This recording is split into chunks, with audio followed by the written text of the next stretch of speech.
Before we start, the video title is clickbait, but don't go anywhere. If we entertain this question, the more nuanced answer might surprise you. Hi everyone, and welcome to Intellectual K-pop Analysis. I'm a current graduate student who studies K-pop in a broad sense, as well as a fan myself. This is a new series I'm starting where I explain what academic researchers and scholars are saying about K-pop from various disciplinary perspectives. Believe it or not, there's a lot scholars have to say about something as seemingly anti-academic as K-pop.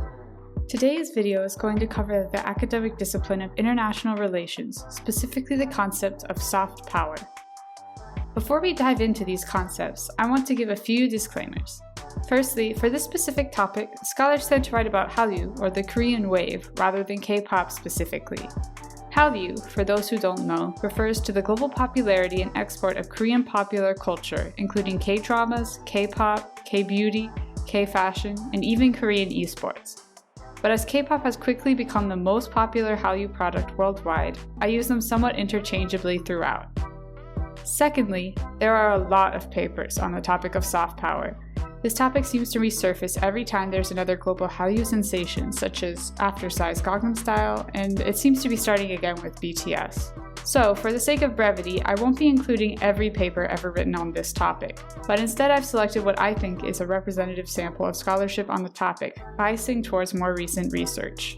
Also, while I have been learning Korean for around 5 years now, I'm not able to read scholarly articles in Korean yet, so I will be focusing on English language sources. I'll also be citing all of my sources in the description, so take a look if you're interested in reading more about anything I mention.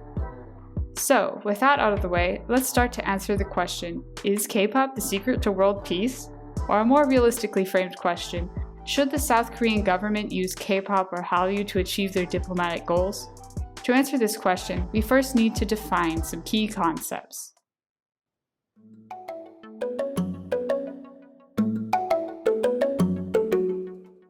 Soft power is a concept coined by the American political scientist Joseph Nye in his 2004 book titled Soft Power: The Means to Success in World Politics.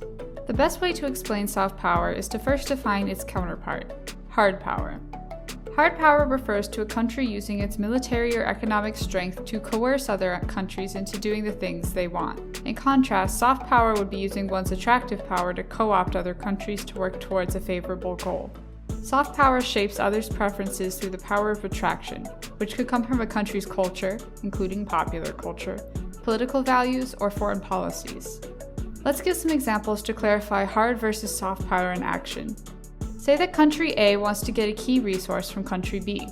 If country A says, "Give me the resource or I will send in my military to take it by force," that would be using hard power to achieve their goal. If country A says, "I will pay you $1 billion for those resources," that would also be using hard power. If country A instead says, "Give me those resources or I will stop trading with you, which will damage your economy," that is still hard power. The common thread in these three examples is that country A is using either its military or economic power to coerce country B into doing what it wants.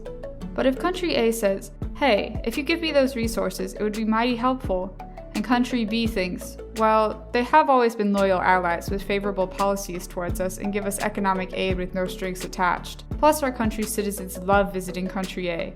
I'll give it to them." That would be soft power, as they have been co-opted rather than coerced into doing what country A wants.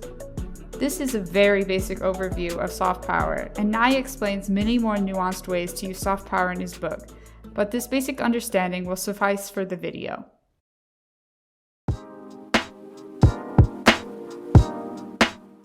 Why would the South Korean government want soft power anyway? Hard power certainly seems like a more surefire way to get what you want. To answer this question, I'll have to introduce another term, middle power. Middle power is a concept that a lot of scholars find difficult to define concretely. In general, it would mean a country that can exert its influence internationally disproportionate to its economic or military size, but isn't at the level of a great power. A great power would be giant countries like the US or China in today's world. South Korea is often referred to as a middle power, and the South Korean government really embraces this title, as are countries like Canada, Australia, and India. But again, this term is often debated by scholars, and some don't even think this is a real thing. They think there's just great powers, and then the rest of us who can't compete with them. If we are all at the mercy of the great powers at the end of the day, why does it matter if you're a middle power? We will be assuming in this video that middle power countries are a real and useful thing, since we are thinking about it from the perspective of the South Korean government, who very much enjoys this label. On a personal level, to reveal my own biases, I also really like the middle power concept because I don't think it's just the great powers and everyone else who has an equal say. It doesn't make sense to say that, for instance, Zimbabwe is equal to Canada on the world stage. Canada clearly has more influence, for better or for worse. Going back to the question, why would the South Korean government want more soft power? Soft power has the potential to increase South Korea's middle power status, allowing them to have more influence on the world stage. South Korea is a bit stuck when it comes to increasing their hard power, since China is right next door and would find increased South Korean military strength threatening. Plus, the US-South Korean military alliance that is considered integral to preventing war with North Korea and/or China also makes hard military power difficult to increase dramatically without endangering the regional balance of power. Regional balance of power is a whole topic in international relations all its own, but just understanding this basic outline is okay for now. Therefore, soft power is the best way South Korea can increase its worldwide influence without risking pissing off a great power. So how does K-pop, or Hallyu more generally, fit into this? Simple. Hallyu can increase the cultural attractiveness of South Korea to those abroad, which in turn increases South Korea's soft power internationally, since cultural attractiveness is a way to gain soft power. Not only does Hallyu's soft power promote greater worldwide economic integration, since everyone is buying or trading Korean products, which is excellent for South Korea's export-oriented economy, but it can also attract greater worldwide support to deal with regional threats like North Korea. It could also potentially ease historic Japan-Korea tensions that stem from the brutal colonization of Korea by Japan in the early 1900s. But this is a complicated topic I won't cover in depth here. Let me know if you would like me to cover it in a future video. For now, you can read this source linked in the description for more information.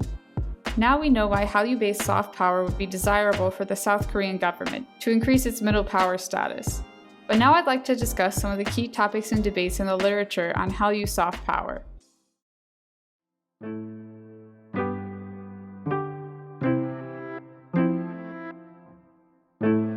One thing I see mentioned a lot, not just in scholarly spaces, but also in fan communities, is the idea that the government subsidizes Hallyu, which it does do to an extent, but it can sometimes get exaggerated and conflated into Hallyu or K-pop stars are owned by the government. In my reading of scholarly sources, I don't think Hallyu is any more owned by the government than Marvel is owned by the US military with all the funding Marvel receives from them. But outside of my opinion, what do the scholars actually say? For a quick summary, while you can find a few recent sources that think the government had a significant role in fostering Hallyu's growth and development, most disagree with solely crediting the government with Hallyu's success. Some say that the government didn't create Hallyu, but it has since become an object of statecraft. Others say that while the government had the chance to use Hallyu to achieve its policy goals, the government has been ineffective in utilizing it. Some even mainly attribute Hallyu's success primarily to private actors, like companies or fans. So, while most scholars believe that the government did not single-handedly create Hallyu, they do agree that the government has helped promote and grow the Hallyu industry to some extent. But since the government was involved to some extent, how has the South Korean government actually used Hallyu thus far to advance its soft power goals?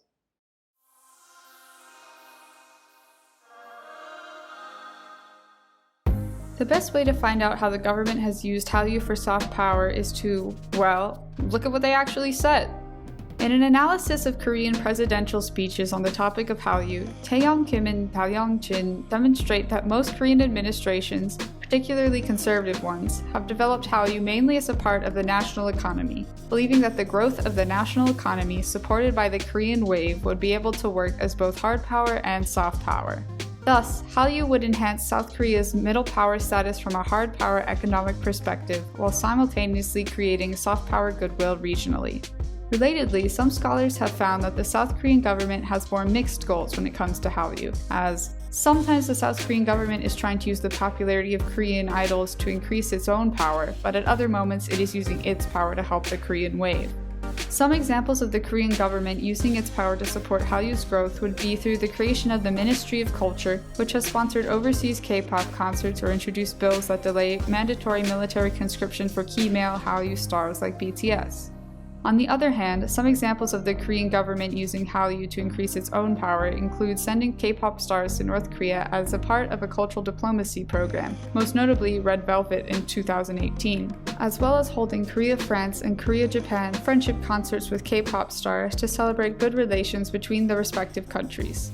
The government using K-pop as a way to conduct diplomacy with North Korea, most famously by sending USB sticks with K-pop MVs or K-dramas over the DMZ, or blasting K-pop songs along the DMZ as propaganda, is also an example of this. Yoona Kim has written a whole book about Hallyu in North Korea, which will be in the list of sources in the description if you're interested. However, these acts of diplomacy by the government do not always cleanly lead to soft power accumulation. For this reason, many scholars disagree about whether the government even should be involved in Hallyu for soft power, which I will discuss.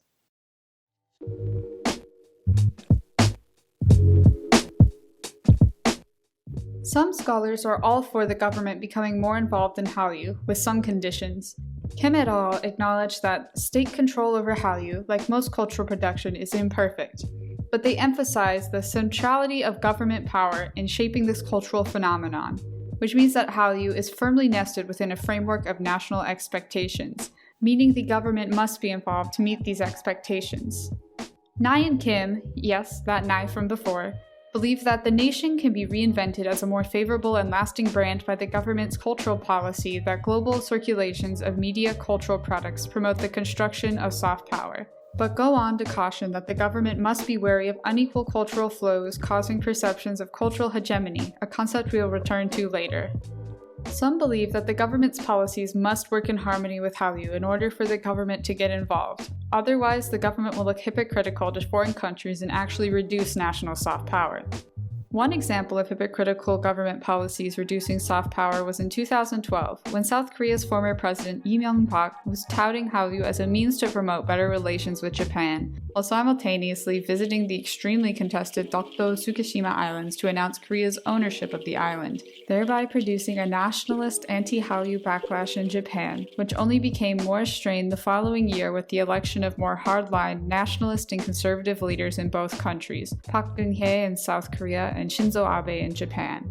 This created a mismatch in government policy, striving for closer Korea-Japan relations through the consumption of Hallyu on one hand, while simultaneously inflaming a sore spot in these relations on the other.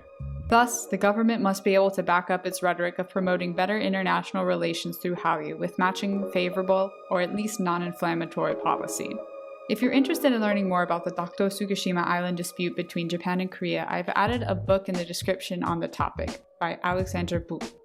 Another concern scholars have with increased government involvement is that when the government becomes too involved in popular culture, they risk killing the cool, since popular culture's association with society, rather than the state directly, is what makes it widely attractive. In most democratic societies, obviously state-sponsored media leaves a bad taste in the mouth, conjuring images of being brainwashed by a foreign entity. But still, other scholars disagree more strongly, contending that private actors are and have been better at promoting Hallyu abroad, and the government should not be able to control or constrain these private actors. Doing so would limit the creative, business, and market potential of Hallyu.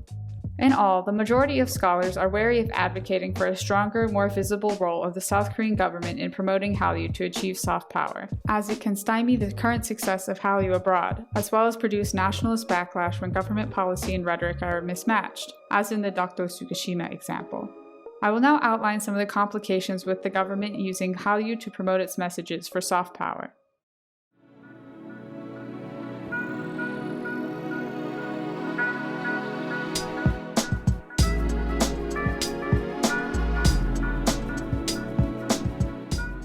To complicate the simple model many scholars and government agencies thus far have assumed of popular consumption of media from one country leading to soft power in another, it is important to note that the government is only one piece of the puzzle, and citizens and transnational fans are often more important than the state in ensuring the success of Hallyu abroad. This is because fans abroad are not merely passive recipients of culture and ideas. Think about it. Do you buy something just because there was a commercial on TV? Do you agree with any and every opinion piece you read online? No! At least I hope not. The concept of the passive media consumer who blindly believes everything they see on TV is widely discredited in media research and is rarely mentioned in international relations-focused discussions of Hallyu as soft power due to disciplinary boundaries. In fact, overseas fans are an active audience that reworks what it sees and hears into its own frames and horizons of meanings and relevance, with little reference to the producer's intended meanings. Meaning, attempting to transmit South Korean government soft power objectives to the receiving country may not work as intended, be warped into a completely different meaning, become co-opted by existing nationalist rhetoric, or outright rejected by the target audience. What this means is intentionally government-sponsored Hallyu content is only secondary and parasitic to the existing content hailed by transnational fans. Attempting to add more overt South Korean government messages and backing to Hallyu would likely be ineffective and random at best, and actively damage South Korea's soft power at worst, since messages may not be interpreted as intended.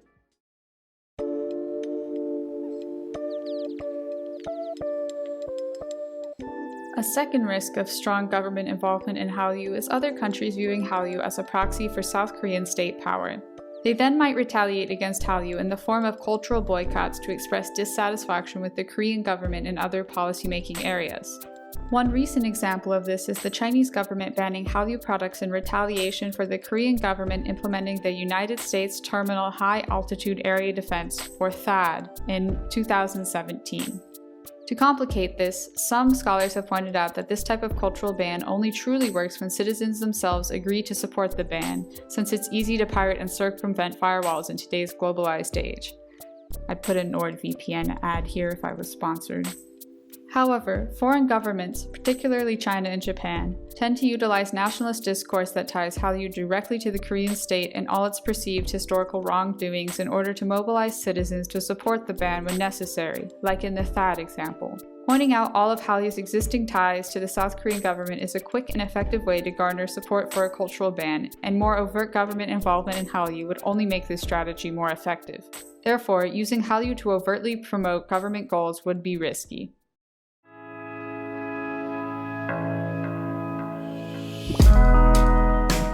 Another risk of Hallyu continuing to grow and becoming dominant, especially in the East Asian region, is the idea of cultural hegemony.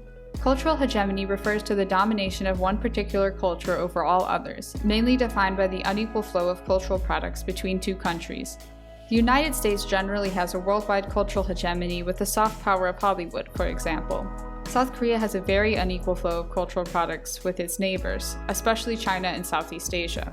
If the government uses Hallyu to promote its national policies along with good old-fashioned cultural nationalism, it can be perceived as a form of hegemony masked in soft power. In other words, tying the government to Hallyu in order to directly promote foreign policy goals that conflict with the policy goals of the target country would make Hallyu a wolf in sheep's clothing for the target country, innocent looking, but smuggling in ideas countering the state's national interest. In other words, as discussed above, with greater government involvement, Hallyu becomes an even more obvious proxy for the Korean state. There is some good news though. Some scholars note that the Korean government has an awareness of the potential for backlash in foreign nations if Hallyu is promoted too zealously as a national cultural export. Hopefully, future South Korean governments will continue to understand these lessons about utilizing Hallyu too overtly for soft power gains.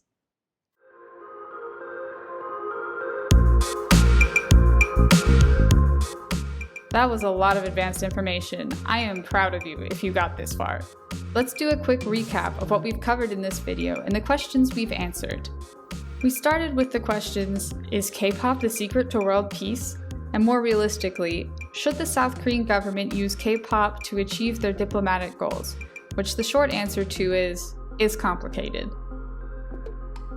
We then learned what soft power is, the attractive power of a country to influence others' preferences by harnessing one's attractive culture, political values, or foreign policies. But why would the South Korean government want soft power? Because soft power has the potential to increase South Korea's middle power status, allowing them to have more influence on the world stage. Hallyu can increase the cultural attractiveness of South Korea to those abroad, which in turn increases South Korea's soft power internationally.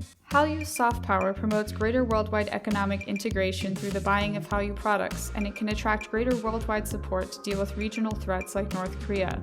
It could also potentially ease historic Japan-Korea tensions. But did the government create Hallyu? Most scholars think that the government did not single-handedly create Hallyu, but agree that the government has helped promote and grow the Hallyu industry to some extent. How has the South Korean government actually used Hallyu thus far to advance its soft power goals? Sometimes the South Korean government is trying to use the popularity of Korean idols to increase its own power, but at other moments it is using its power to help the Korean wave. Examples of each would be the government using its power to delay military conscription for top Hallyu idols like BTS, or using popular idols for diplomatic exchange with North Korea, like Red Velvet in 2018. Should the government be involved in Hallyu?